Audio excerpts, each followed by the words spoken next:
प्रकरण। कारक प्रकरण का कौन सा भाग पढ़े थे हमने? कर्ता कारक प्रथमा विभक्ति, कर्म कारक द्वितीय विभक्ति और करण कारक का कुछ भाग पढ़ा था हम लोगों ने। तो आज हम पढ़ेंगे करण कारक, फिर से थोड़ा रिपीट कर देंगे हम, ठीक है? तो करण कारक तृतीया विभक्ति। करण कारक में कौन सी विभक्ति होती है? तृतीया विभक्ति होती है ना? तो देखिए, जिस साधन से कर्ता अपना कार्य पूर्ण करता है, जिस साधन से कर्ता अपना कार्य पूर्ण करता है। कर्ता पढ़ लिए कल आपने? कर्ता मतलब स्वयं, है ना? तो जिस साधन से कर्ता अपना कार्य पूर्ण करता है, उस साधन को करण कारक कहते हैं। उस साधन को क्या कहते हैं? करण कारक कहते हैं। कौन सा कारक कहते हैं? करण कारक कहते हैं। करण कारक में तृतीया विभक्ति होती है। करण कारक में कौन सी विभक्ति होती है? तृतीया विभक्ति होती है। जिस साधन से कर्ता यानी कार्य को करने वाला, कार्य को करने वाला क्या करता है? कर्ता अपना कार्य पूर्ण करता है। कोई भी साधन से अपना कार्य कर्ता क्या करता है? पूर्ण करता है, उसे करण कारक कहते हैं। जैसे छात्रः कन्दुके क्रीडति। छात्रः कन्दुके क्रीडति, तो छात्र कैसे खेलता है? कन्दुके यानी गेंद से, कैसे?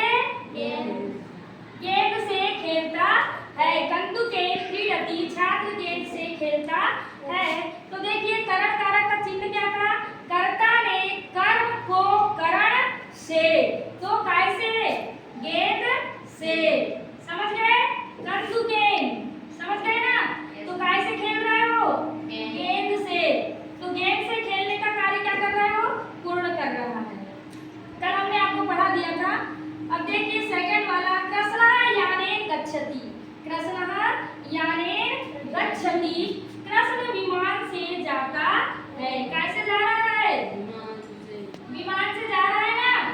तो विमान से जाने का कार्य पूर्ण कर रहा है कौन? कृष्ण। ठीक है? करण कारक के कुछ विशेष नियम है। जैसे शः, शाकं, शमं, शाघं, अलम इत्यादि के योग में भी तृतीया विभक्ति होती है। देखिए, सः, शाकं, शमं, शाघं, अलम इत्यादि के योग में भी कौन सी विभक्ति होती है? तृतीया विभक्ति होती है। अगर आपको कोई वाक्य आ जाए सा वाला, साकम वाला, शमम वाला, साधम वाला, अलम वाला, तो समझ लेना उसमें कौन सी विभक्ति है? तृतीया विभक्ति है। ठीक है? जैसे बालकः, शांत हो जाइए। बालकः जनकेन सह गच्छति। बालकः जनकेन सह गच्छति। सह यानी साथ में, सह यानी साथ में। तो देखिए, बालक जनकेन यानी पिता, जनकेन यानी पिता, तो बालक पिता के साथ जाता है। बालकः जनकेन सह गच्छति, बालक पिता के साथ जाता है। दूसरा है अलम अति रुदितेन। अलम अति रुदितेन, बहुत ज्यादा मत रो। बहुत ज्यादा मत रो। आप लोग रोते हो? तो मत, ज्यादा मत रो, है ना? समझ गए? तो सह, साकम, शमम, शाधम, अलम इत्यादि के योग में भी तृतीया विभक्ति होती है। अब देखिए, दूसरा नियम इसका करण कारक का दूसरा है, विशेष नियम है, शरीर के जिस अंग में विकार हो। शरीर के जिस अंग में विकार हो, कोई हाथ से, कोई पैर से, कोई आंख से, है ना, कोई कान से, तो क्या बताया यहाँ? शरीर के जिस अंग में विकार हो, उसमें भी तृतीया विभक्ति होती है। कौन सी विभक्ति होती है? तृतीया विभक्ति होती है। जैसे भिक्षुकः पादे खंजः अस्ति। भिक्षुकः पादे खंजः अस्ति।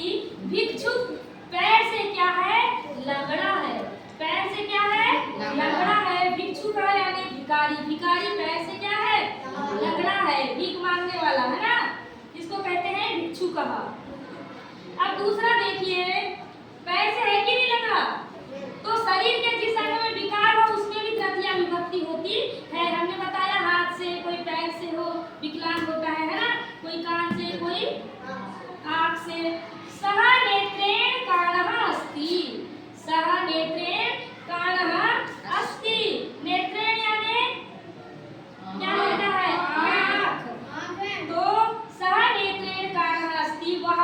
से काना है।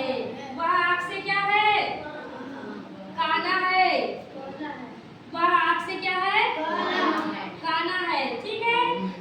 अब देखिए तीसरा नियम कहता है करण बोधक यानी साधन। करण बोधक यानी साधन। शब्दों में तृतीया विभक्ति होती है। करण बोधक शब्दों में तृतीया विभक्ति होती है, कोई साधन। समझ गए ना? जैसे श्रमेण सफलता मिलती। श्रमेण सफलता मिलती, परिश्रम से सफलता मिलती है। कैसे सफलता मिलती है? परिश्रम से। अगर आप लोग मेहनत नहीं करेंगे तो सफलता मिल जाएगी क्या? नहीं मिलेगी, है ना? तो मैं आपको एक श्लोक बता रही हूँ, मेहनत करेंगे। ठीक है। आपके विद्यार्थियों के क्या है? 5 लक्षण है। काक चेष्टा बको ध्यानम। काक चेष्टा बको ध्यानम, श्वान निंद्रा तथैव अल्पहारी ग्रह त्यागी विद्यार्थी पंच लक्षणम। समझ गए? काक यानी कौवा। काक यानी कौवा। तो कौवे की जैसी क्या होनी चाहिए? आपकी नाक। चेष्टा होनी चाहिए।